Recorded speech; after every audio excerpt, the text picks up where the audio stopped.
You probably think you'd know if someone stole your identity, but some people in Virginia don't find out until their credit's wrecked, a credit card has been taken over, or worst of all, a bank account has been drained. Hi, I'm Hugo Blankenship, and this is my partner, Tom Christiano. We've helped Virginians deal with identity theft for years, and what starts with a strange charge or an odd phone call can often spiral into a real problem very quickly. Now, in this video, we'll show you the 3 types of identity theft that affect your credit report that every Virginian needs to watch for, how each one actually works, and exactly what to do if it ever happens to you before it wrecks your credit, your health, or your reputation. Now, Hugo, let's talk about identity theft where there's a new account initiated in a consumer's name. So most consumers think of identity theft in sort of that version where somebody gets your information, they go online, they open up an account or a couple accounts to get some credit cards or maybe even a phone from Verizon or something like that. So if you suspect that that's what's happening or you have any idea that somebody's doing something, the first thing you want to do is you want to go get copies of your credit reports, right? So go to annualcreditreport.com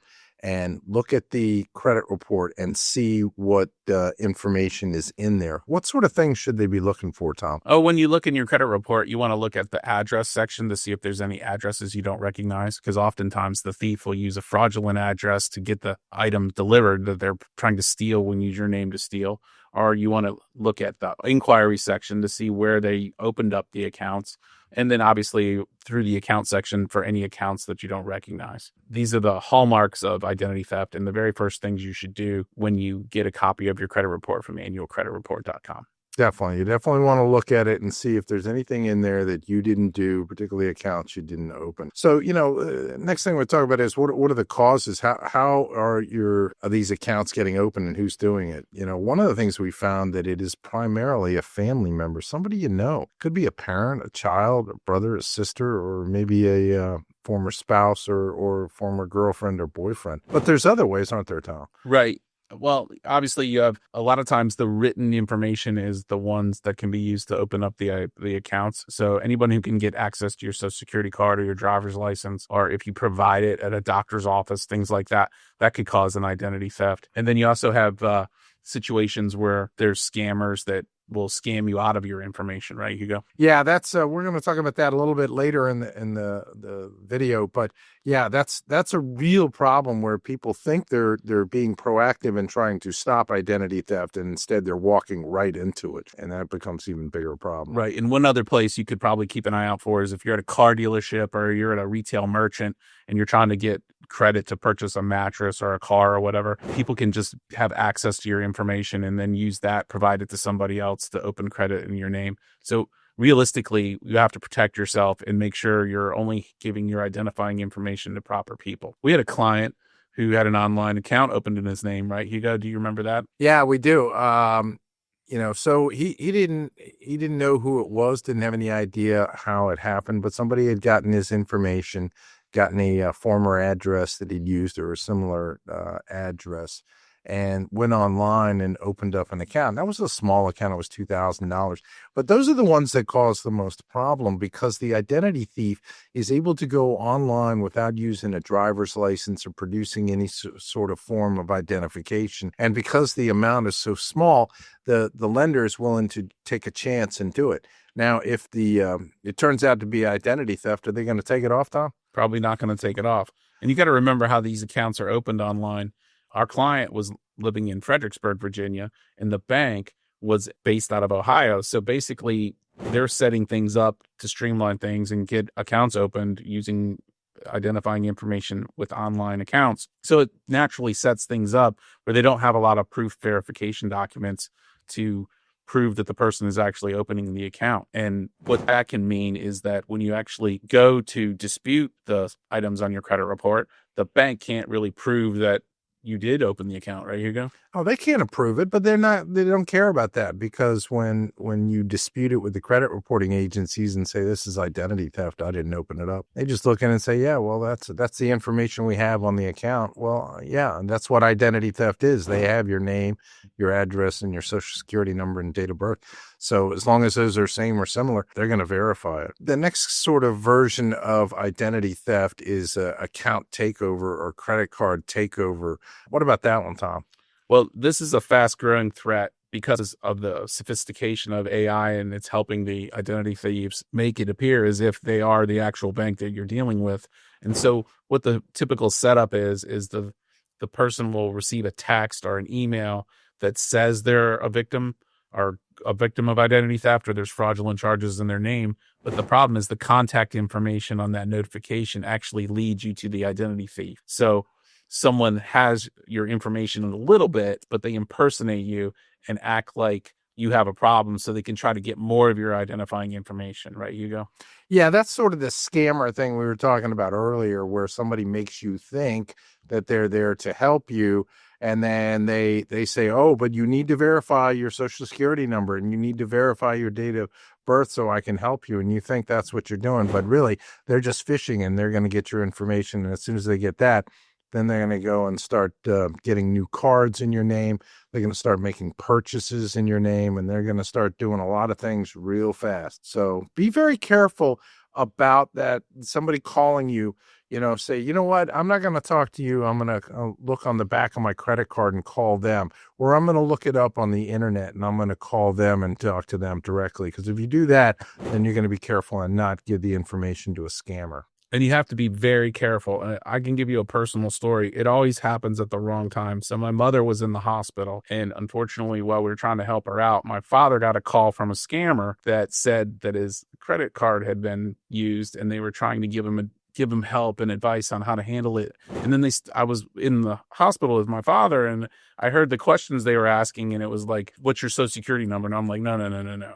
We're not doing this. So I told my dad, hang up the phone. And then it was at night even too. So I said, call the bank in the morning and see what's going on. And sure enough, when he called the bank in the morning, the bank said, we don't know what you're talking about. Your account is fine. So you really have to be vigilant. And unfortunately, it can strike at any moment when you're not suspecting it. And oftentimes what I say is people know, you trust your instincts. When you're getting something that maybe doesn't feel right. And if you're getting communications that don't feel right, an email that doesn't make sense, a text that doesn't make sense, like Hugo said, call the number on the back of your account, or call the number on the back of your card.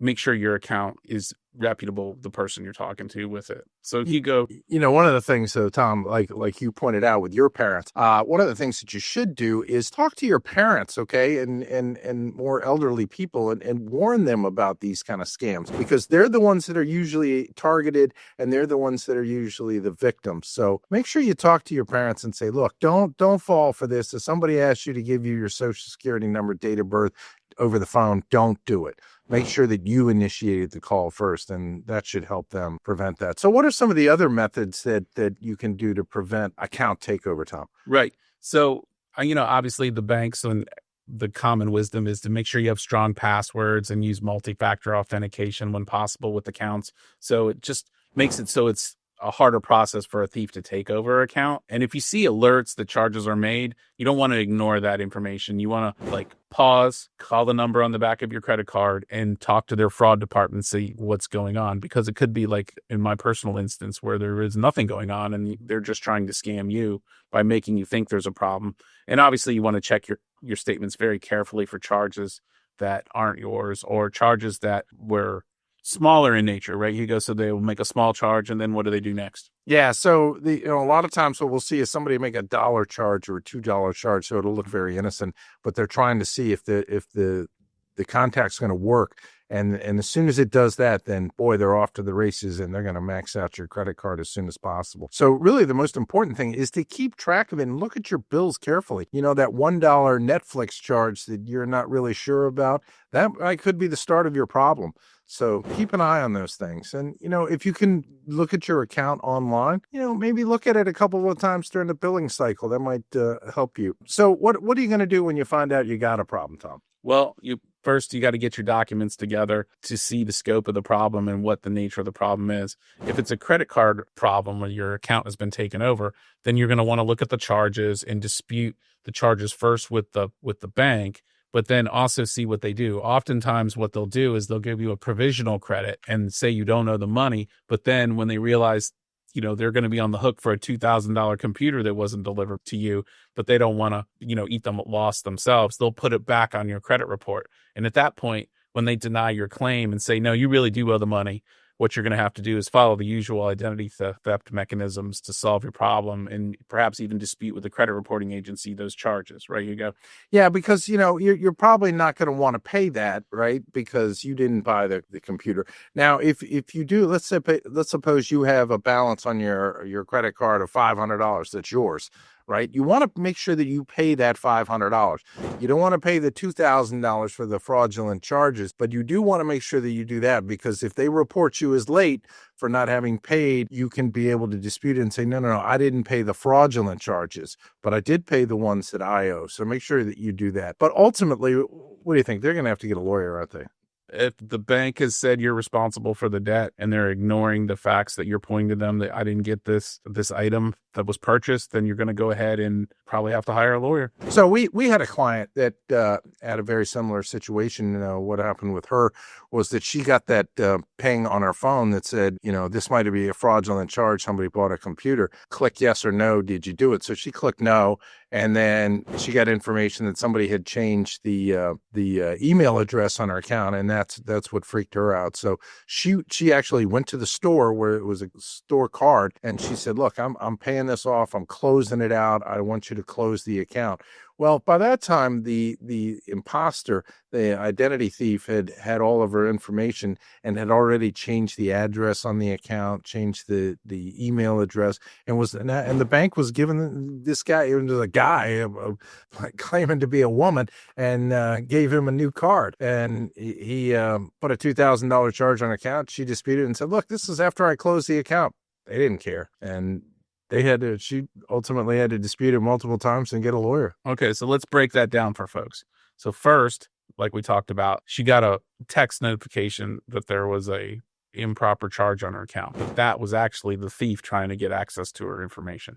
Next, when she provided the information, the thief used that information to buy a computer, right, Hugo? Yeah, that's what happened. And when you talk to people on the phone, and if you give them any information, but she had done a good job because she'd actually gone and closed out her credit card, and she called the credit card company and told them to close it out before any further damage was done. But they let the charges go through even after she'd done that. So there was a lot of problems on the fact that the credit card company did not do what they should have done. And there could be clues, like perhaps you live in Alexandria, Virginia, and then the computer gets delivered to a random address in California. Well, that just doesn't make any sense, right? And that's something you could put into your credit dispute letter that you could tell the credit reporting agencies, or you could tell the police officer, or put on your FTC affidavit, I got this charge on my credit card and the computer was delivered to California, and I've lived in Alexandria or Reston, wherever you live, Fairfax, my whole life. Why would I have a computer delivered in California? And when you think about it, it doesn't make any sense. And these are the common sense things you can put in a dispute letter or tell a credit card company and try to trigger them to understand that you didn't get the item and you didn't get the benefit of the item. And I will say that account takeover is probably the hardest of all the identity theft frauds to take over. Well, the next one is a bank takeover, and this is sort of the scariest one of all, because now you're talking about somebody getting access to your money. Somebody might have your PIN number or be able to go online and get your information, and now they're moving your money around. They're moving it to other accounts, and then they're taking it. And this is very frightening. And what kind of things can consumers do for this kind of identity theft, Tom? Well, the best way to deal with your bank account getting potentially cleaned out is you have to keep an eye on your accounts. You need to check them regularly and make sure that you protect your login information for online banking. You have good PIN numbers on your debit card, that you don't have like a 111 password or whatever it is that people do for convenience, that it really can hurt you down the line. You want to keep your account data private. Don't share your PIN number. Just simple basic account hygiene items. And if you have a problem, you're going to have to start the process of cleaning it up. Hugo, what's the first step when somebody wants to start cleaning up information? You can look on your bank statement and call the bank directly, but I always recommend that you're going to be a lot better off if you just go in person to the branch, right? And particularly if you have a banking relationship with them and people that have been working at your branch for 5, 10, 20 years, right? And you go and you talk to them and you pull them aside, the branch manager, and say, look, look, here's the problem. Here's what's going on. Can you help me out? Can you pull up my account? Now, there's a couple of things that you want to do when you do that. One is you want to get as many documents and proof as to what happened to your money, where it went, when it went, how it went, and then start piecing together some information that you can use and ultimately use to dispute with the bank.